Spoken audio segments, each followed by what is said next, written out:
Hello and welcome to episode number 46 of the Scottish History Podcast. My name is Owen Innes, and this week we had a little poll on the Facebook page about what this week's subject was going to be. It was either going to be Stirling Castle, Carlaverick Castle, or Eilean Donan Castle. You'll never guess, Eilean Donan Castle was the winner. So this week, join me for episode number 46 as we learn a little bit about Eilean Donan Castle.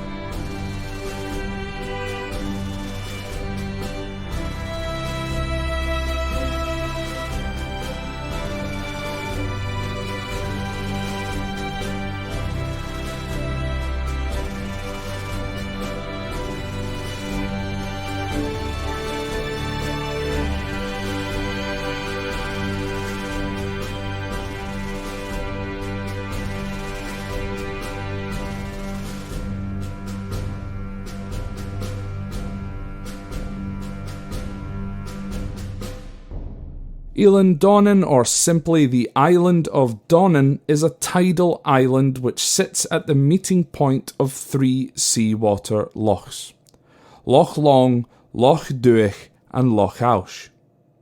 There is a legend that says on Loch Duich, three brothers went fishing one evening and found three seal maidens who had shed their furs and had assumed a human form. The three brothers stole the furs with the intention of making the maidens become their wives. The youngest of the brothers, however, had a change of heart and returned his fur to his maiden. For his honesty, the maiden's father allowed the youngest brother to visit the maiden every 9th night. The middle brother lost his maiden when she found her fur and left him. And the oldest brother went on to burn his stolen fur, which burned his maiden to death in the process. It is believed that the island of Donan was the site of a Christian monastic cell in around the 6th or 7th century and was dedicated to Donan of Egg, who was martyred on the island of Egg on the 17th of April 617 AD.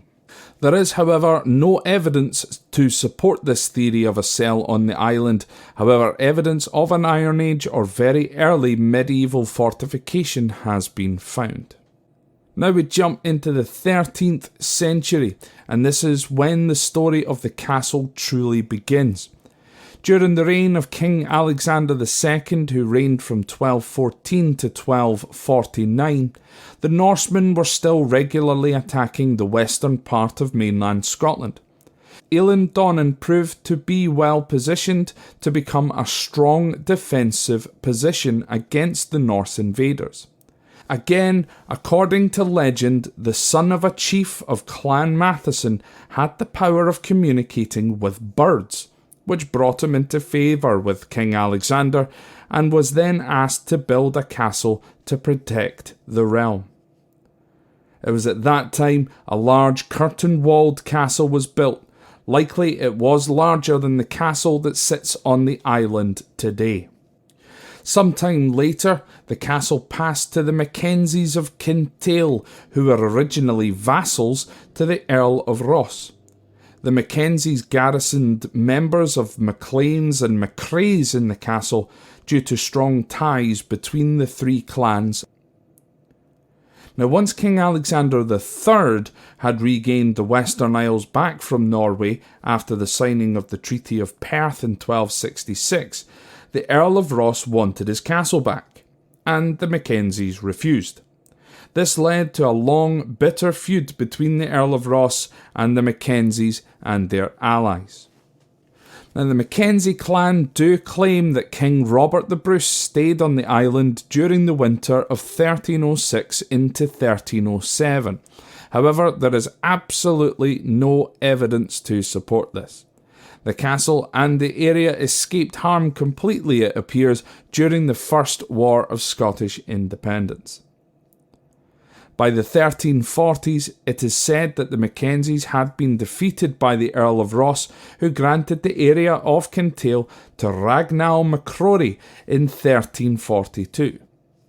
During this time, it is believed that despite this, the castle was held by Duncan Macaulay on behalf of the Mackenzie clan against the Earl. It is around this time that more MacRaes moved to Kintail from the Beaulieu Firth area and gained favour with the Clan Mackenzie. The MacRaes then became the bodyguards of the Mackenzie, being dubbed the Mackenzie's Shirt of Mail. In 1427, King James I wanted to pacify the Highlands of Scotland, so he travelled to Inverness and called for the principal clan chiefs to meet him there. Upon his arrival, several of the clan chiefs were arrested, along with the young Alexander Mackenzie, the 6th Earl of Kintail. Alexander was spared from imprisonment and execution, unlike his fellow chiefs, and was instead sent to school in Perth. With Alexander out the way, his uncles then tried to seize control of Kintail, including Eilean Donan Castle. However, Duncan Macaulay in Eilean Donan continued to protect the castle on Alexander's behalf. Now, before I go into this little bit, obviously just remember, folks, I don't speak Gaelic, so I'm going at this in the best way that I possibly can.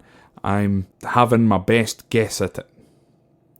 Macaulay then called upon Finla du Mac-Gilchrist to go and retrieve the young Alexander, to which he succeeded. MacGilchrist is believed by clan historians to be the founder of the Clan MacRae in Kintail. The first MacRae to hold a major title at the castle was Christopher MacRae in 1511.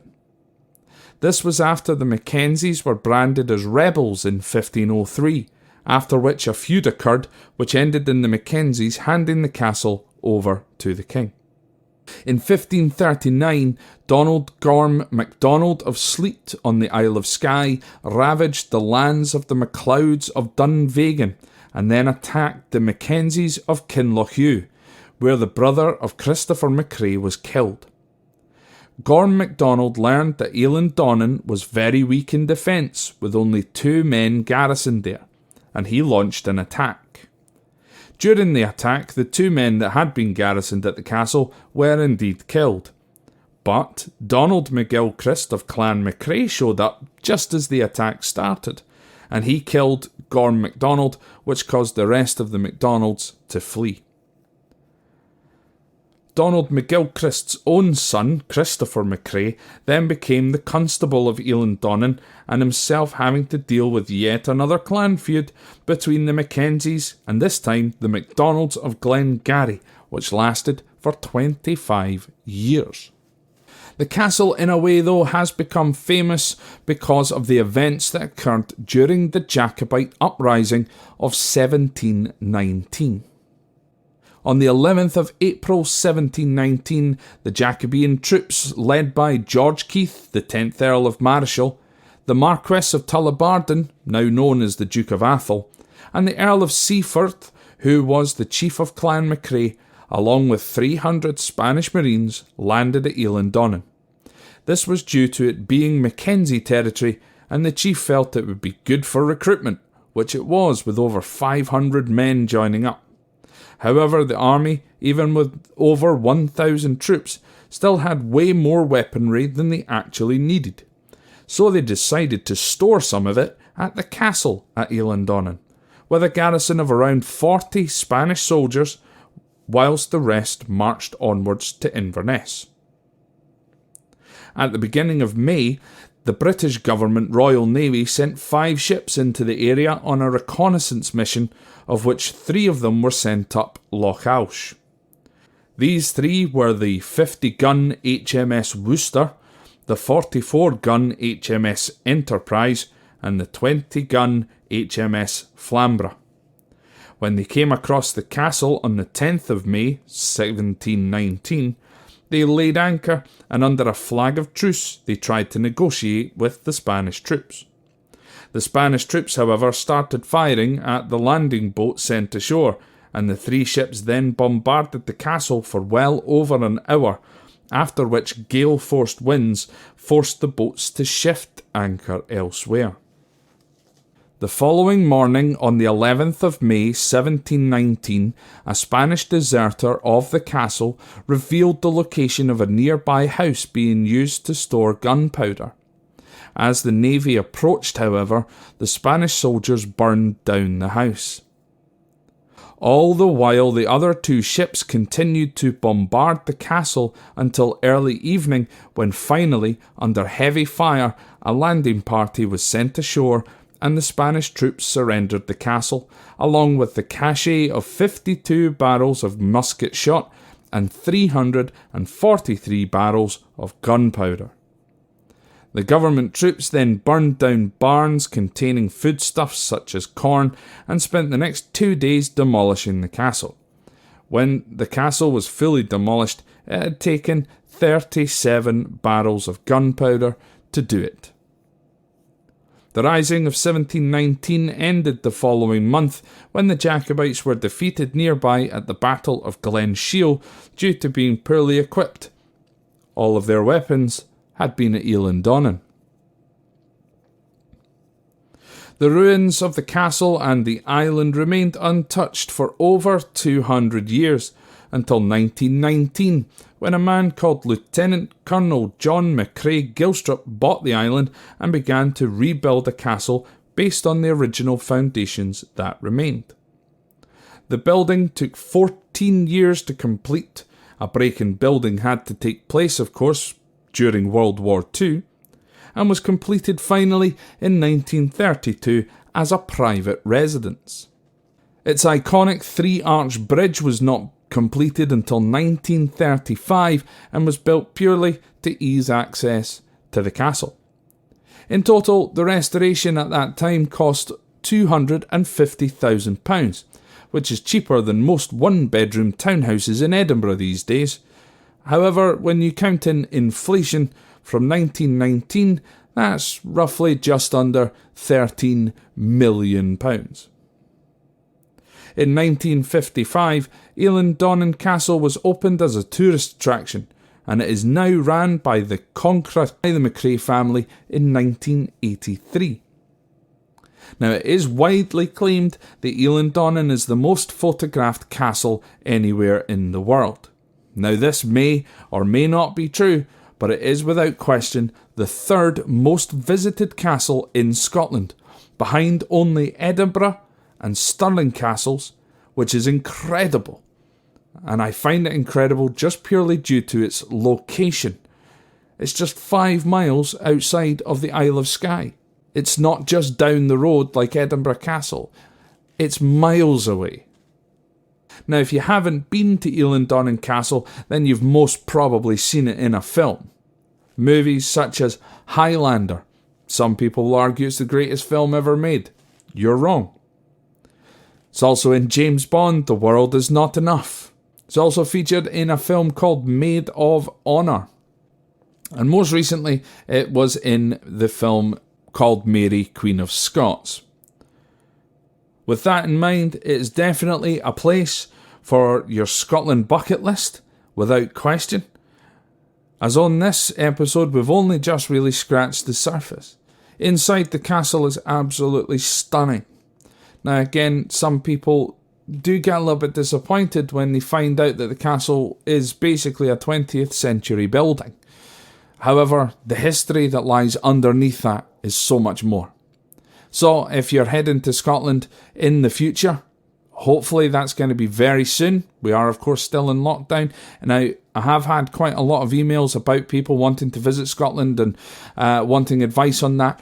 Don't plan on coming to Scotland until 2022 is basically my advice. That's what most companies are saying. If things completely open later on in the year and it's something that you fancy doing during the winter, then by all means. However, if you're planning on a summer vacation, don't plan it now. Wait till 2022. Trust me, you don't want the letdown of not being able to get here during the summer. Simple as that, folks. So with that in mind, again, we've only scratched the surface on Eilean Donan Castle. I haven't given away too much, but just a little bit on the history of it. So I hope that you've enjoyed that there. So that's it for this week. Next week, I'm going to come back at you with either Stirling Castle or Carlaverock Castle, one of those two, because I've been meaning to do an episode on either one of those for quite a long time. A lot of you probably didn't vote for Carlaverock Castle because you don't even know what it is, but trust me, it's a fantastic castle there. So anyway, if you want to get in touch with me in any way, you certainly can. You can do that via the website. That's www.scotthistorypod.com. There's a wee email link on that you can send me an email. You can email me directly instead if you prefer. That's scotthistorypod@gmail.com. Hit us up on Facebook, Twitter and Instagram. Just search on the social medias for the Scottish History Podcast. We're of course on YouTube, and we have 3 episodes of Whiskey Wednesday up on there just now. youtube.com/The Scottish History Podcast. All one word. Alternatively, you can get straight there from the website. That's the scotthistorypod.com. Now, for any reason you want to support the podcast, which of course is always grateful, but it's not necessary, you can do so via either buymeacoffee.com/ScottHistoryPod. That's for a one-off donation. Or you can choose to become a patron of the podcast through Patreon. That's patreon.com/ScottHistoryPod. And for either £1 or £3 per month, or the equivalent in your own currency, you can support the podcast that way. And you can cancel that at any time. So once again, folks, thank you so very much for listening, and I will speak to you again next week.